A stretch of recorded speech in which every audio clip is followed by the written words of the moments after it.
Hey guys, what's up? We are back with another LCS themed video. Today I wanted to check back in on the standings of the LCS lock-in tournament and see where things are at. I think that there were a few shockers, a few upsets this week, and I also wanted to give some more information on a few potential roster changes as well as updates on specific player situations like Jose Diodo and Broxa. So without further ado, let's get into it.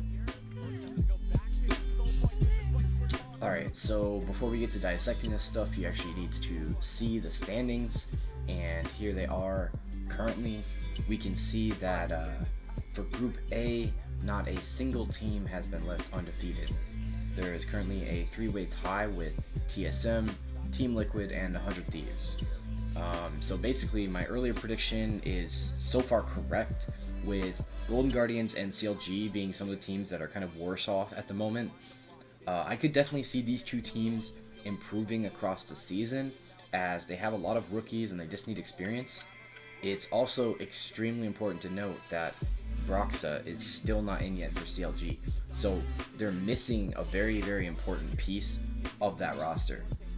Now, if you wanted an update on Broxa, it has been said that Broxa will likely not be able to travel until mid-February, just due to the COVID kind of travel restrictions that they have in Europe at the moment. So that actually leaves CLG in a really rough spot till then. As for the other group, we've seen Evil Geniuses and Cloud9 distinguish themselves as kind of like the top dogs in the pack. I was extremely surprised to actually see C9 drop a game to Evil Geniuses. So far I have not been thrilled with the level of play from Perks yet, but he might just be warming up to the region and to the players. Maybe there is like a tiny bit of language barrier, but it is just week one, so I would definitely wait on that, and I do expect Perks to improve his level of play and start popping off soon. As for EG, they just seem to be clicking at the moment. So, right now, like I said, it's only week one, so, you do need to take everything with a grain of salt, but EG has an amazing roster, and if they can keep up this level of play, I would not be surprised to see them just take the whole region by storm and just be the dominant team that they're supposed to be with the roster that they have. Overall, the biggest shocker for this week, for me and for Group A, just has to be Jizuke from Evil Geniuses. He's currently playing mid for them, and he's really just been stepping up to the plate and performing. I have to wonder if he can keep up that level of play as the season goes forward, and he will have to play against more veterans like Jensen. Presumably, Perks will kind of warm up a little bit more too, and then you just want to see how he performs against those standard crazy mids. Obviously, Bjergsen is not in the LCS this season. He's just playing, he's just performing his role as the coach for TSM, so that's one less established dominant mid laner in North America, which really, if you think about the landscape of the scene, it's opening the door for these new kind of rookie mid laners. And I know Jizuke isn't exactly new, but he certainly hasn't really been dominant before. He did have a decent run on Evil Geniuses, very short, in a very kind of short run last year, but I didn't really take that as a sign of him just being amazing. I was just kind of thinking that they were on a hot streak. Moving on, I was surprised to see Immortals at 1-2. I actually thought that they were going to be doing worse than that. They were able to grab probably the most critical win against Dignitas. So, as we know, their roster is just packed with rookies, so seeing any wins at this point is a great sign for the organization, in terms of hopefully they can do better than they did last year. And as for Dignitas, you would expect them to be doing slightly better. They have a couple of really solid players. They have Afromu, they have Dardoch. We know these players have a high skill cap, and honestly, I'm just looking for a little bit more.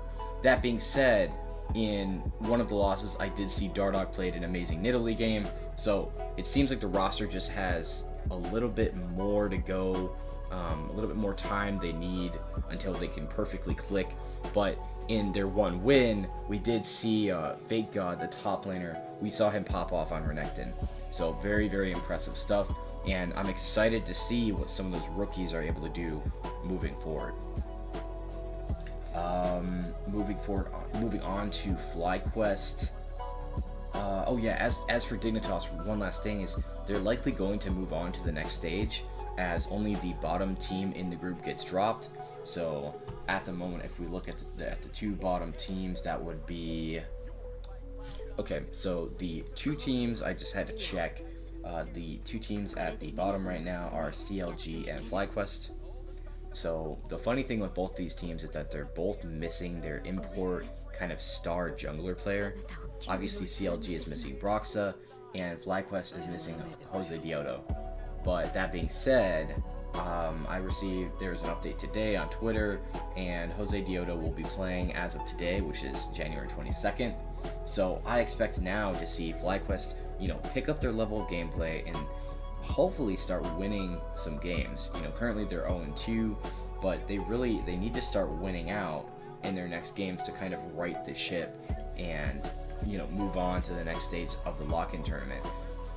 The important thing to remember with the lock-in tournament is that you don't want to look into these things too much, because obviously the roster needs time to gel, but the sooner you can start stringing those wins together and forming more of a team identity, I think the better for a lot of these teams, for a lot of these rookies. It gives them good experience. So don't, take everything with a grain of salt, but results are results.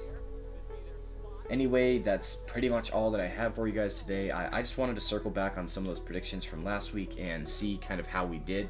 We're not even at the start of the spring split yet, basically, so don't be too down if your team isn't playing how you imagine that they would. There is so much to be optimistic about for almost every single current LCS roster at the moment. So, just keep your head up, guys, and make sure that you're tuning in every Friday, Saturday, Sunday, because now there's League of Legends 3 times a week. I believe the LEC also started today, and if you wanted to watch the LPL or the LCK, I believe those have started already as well. So a lot of league to watch. Just try and make sure you get some sleep. Thank you guys all for taking the time to check out the channel and whatnot. We really appreciate the support. So yeah, take care, guys.